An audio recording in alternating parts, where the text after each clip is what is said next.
Hey family, it's Tasha MIRA prepping. You already know what time it is, baby. Get your drink, pull up, let's talk about it. Welcome to the channel. Welcome back to the channel where we just talk about emergency preparedness. We just talk about the end of the world. We talk about food preservation, just all the things that you would need to do to get ready for different crises that might come your way.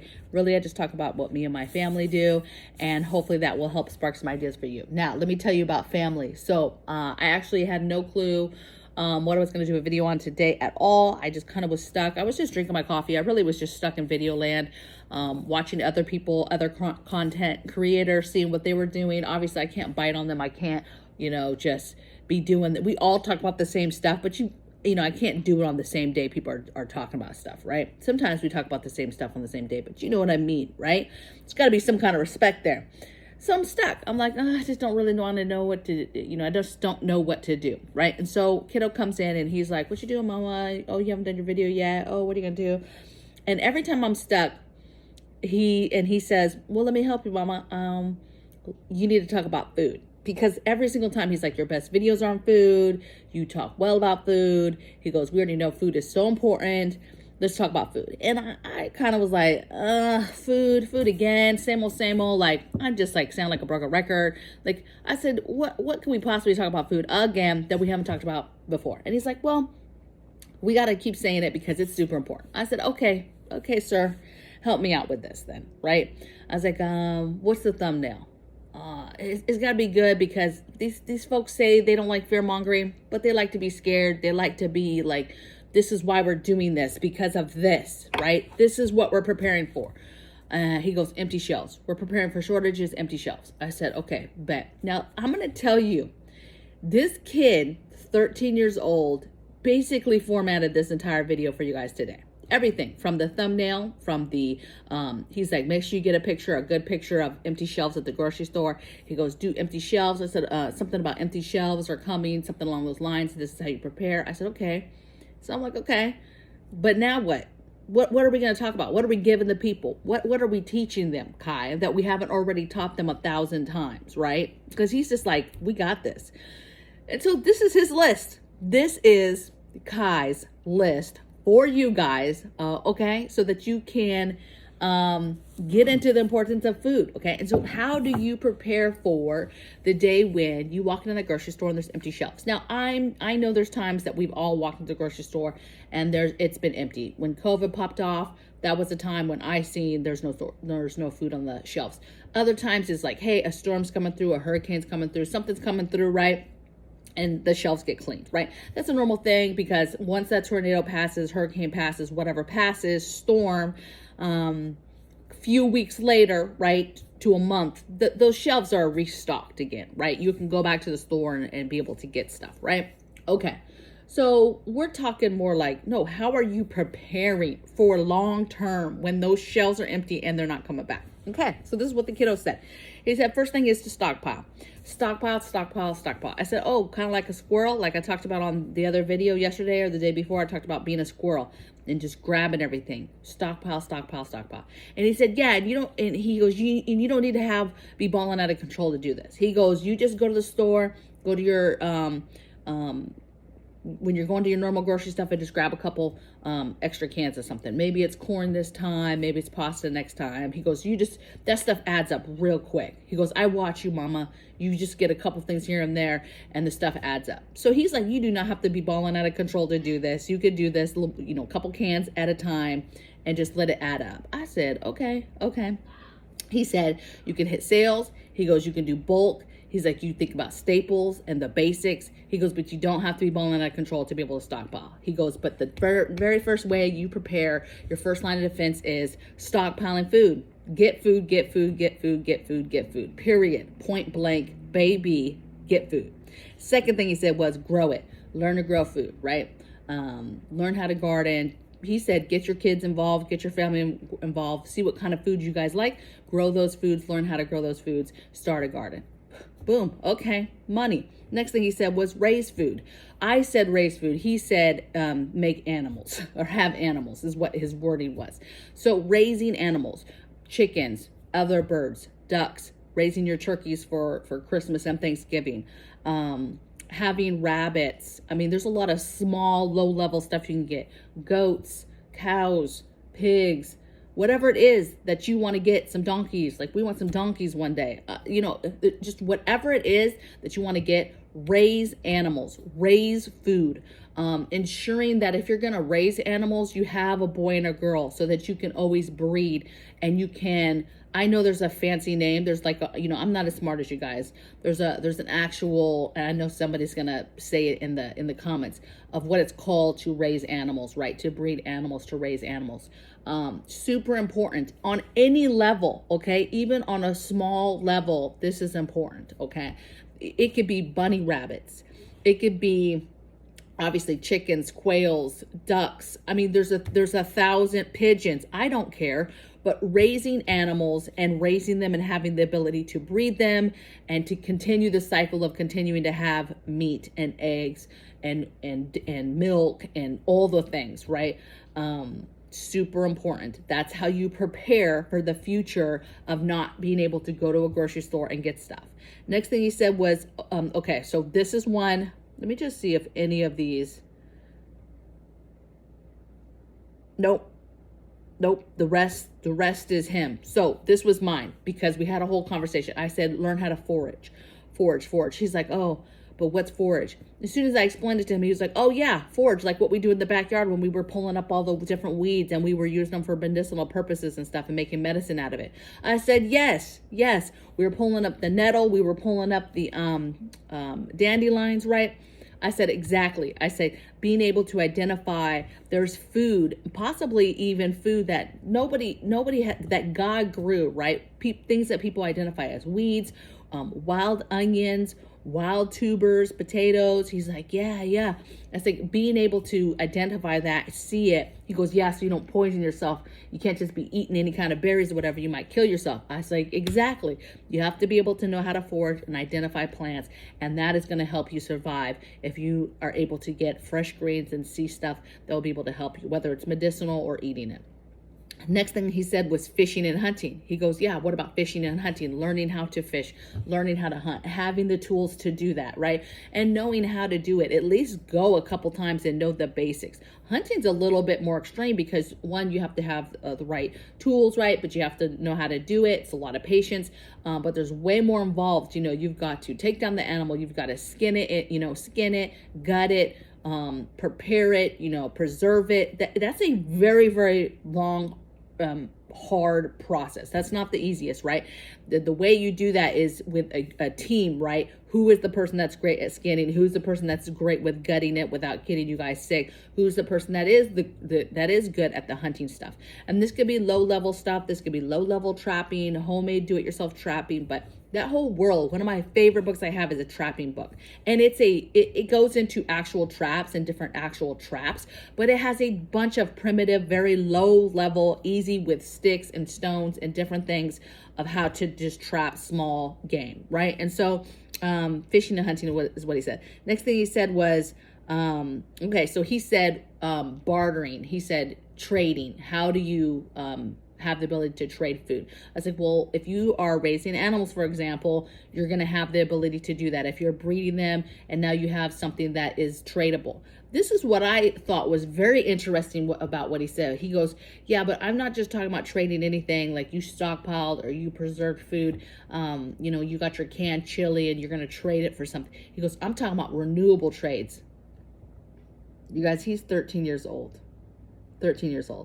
And he said, I'm talking about renewable trades. What are you going to trade that's a renewable trade source, like an animal that you're going to breed? He goes, like, let's say bunny rabbits. We raise the rabbits, we breed them like crazy, and that's what we're trading. He goes, or the eggs, or the whatever, right?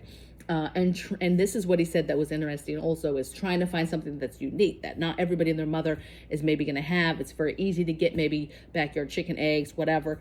He goes, the things that are harder to maybe get, right? But that you have in abundance or in a renewable way. I just loved it. That was not my words. It was crazy.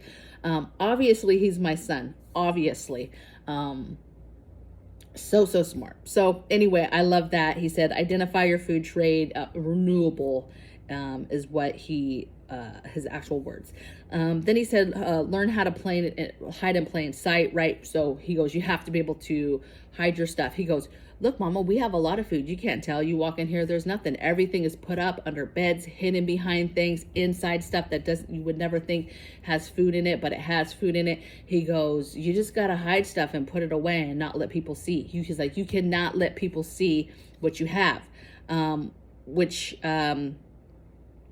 goes into another one a couple down. But next one he said was berry food, berry caches. I put berry cache, but he said berry food. Having it in different locations. So he mentioned, yeah, you have some in the garage, you have some in the house, you have some buried in the backyard in different spots, maybe other locations, other properties, other places that you're able to securely and quietly bury caches of food. And you can be very, very, very creative with this when you do this, right? Next thing he said, which is what I alluded to before, is he said, don't tell everybody your business, making sure that nobody sees you, knows what you're doing. He's like, if you're building those caches, nobody sees that. You're putting away food, nobody sees that.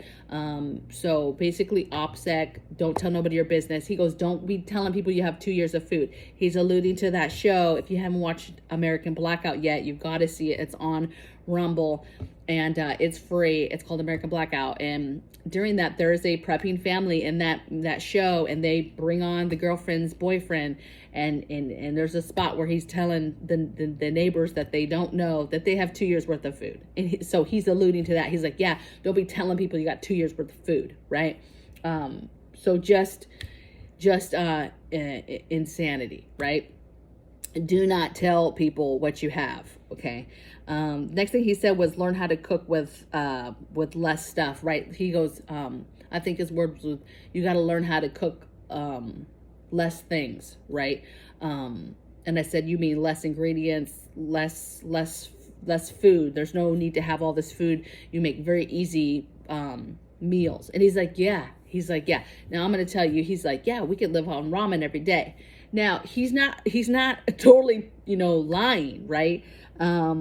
We have all types of basic, simple preps that will help us in a pinch, that are very easy to cook, very easy to make, very low key, doesn't smell, bring a lot of attention. And I'm telling you, a cup of noodles is one of those things. And we stockpile them. And so he's just alluding to the fact that, keep it simple. Keep it simple. If you're stoking a fire outside and you're making something, you're not trying to make something super flavorful for the whole neighborhood to smell. You're trying to keep it basic. You're trying to make it a one pot, the biggest meal possibly that you can make for the amount of people, and something where you can get in and get out quickly, right? You boil in the water, you heat up the food, and you're done. You're in and out, not that many ingredients, and you're literally just heating up something so that you can kill that noise, kill that smell, kill everything, and be done with it, and already be putting that in a mug or a bowl and getting that food in your bellies, right? Keep it simple is basically what he was saying when it comes to food, right? And learning to live a simpler life, right? You're not going to have all these luxuries. We're not going to have all this fast food and restaurants, and you could just order food, and you could order groceries, and you could order this, and you could order that. And you could go on TikTok and find this beautiful, sexy meal that has, 30 ingredients. And was it delicious? Absolutely. But is it needed? No, it is not needed, right? Think about the money that you could save by just not getting the 30 ingredients for this one meal that you're going to eat. Now, if you take those 30 ingredients and you're using the same 30 ingredients for several different meals that are all different, now that's winning, okay? So learning to live with less, learning to cook with less, learning to eat less, all of that, okay? And then the last thing he said was, he paused a little bit. He didn't really know what else he wanted to say. I was like, okay, is that the end of the list? And he was like, no, I think it's important to keep up on the news. And I was like, well, what do you mean? And he was like, I just think it's important to keep your eyes and ears open, understand when you hear about shortages, when you hear about empty shelves and people, he goes, pay attention to the storms and when things are coming, hurricanes, tornadoes, storms, all that stuff, because when you get those warnings, the shelves are going to clear out. That's your time to get any kind of last minute stuff that you want, right? That's like a final call for people. he goes, obviously for us, we prep, so that's not that big of a deal. It's maybe go get some snacks and stuff, right? He goes, but pay attention, you know, when you hear all of a sudden there's a shortage, and this is true, like last year they were talking about a shortage of tampons, and I had to look at my stockpile and see how much I had. And then what freaked me out is I had quite a few tampons, but what worried me was I had our group has a lot of females. And so I said, okay, well, you know, and these are my sisters. These are my sisters, military sisters. These are badass women.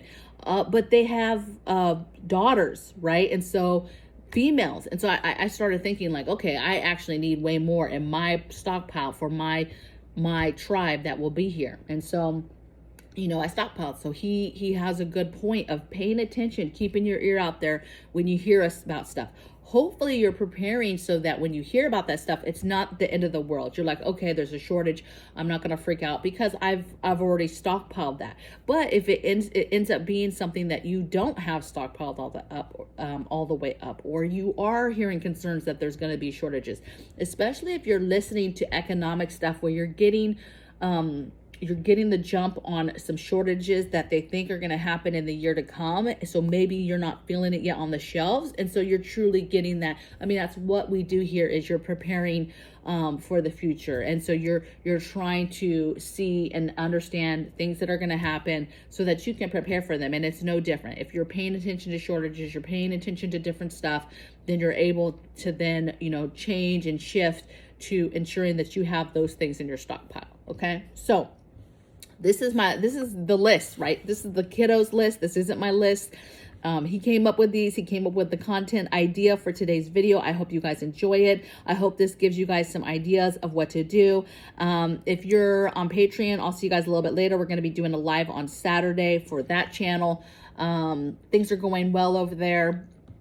And I hope you guys are doing well over here. Lots of free content. I did have a subscriber yesterday get a little irritated with me that how dare I have content that's for sale. Basically, they can't afford to pay for content. They alluded to the fact of, why do I have to pay for the good content? Well, this is what I would tell you, my dear. I would tell you that there's free content over here that me and my family put a lot of time and effort into giving you every single day. We give you a video over here that is thought out, that is stuff we do, that is important, and we think is important for you to know. And that content is free. It will continue to be free, not to mention the hundreds of videos that we've done prior to today that you can go back and reference at any time, okay?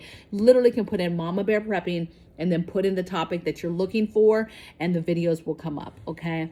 There's playlists you can go through, and baby, that's free, okay? So you do not have to go to Patreon. You do not have to drag your butt over there. You do not have to pay for anything. You do not have to do that at all. That is a place for people who absolutely love me, who absolutely want to support me in a monetary way, okay? That does help me.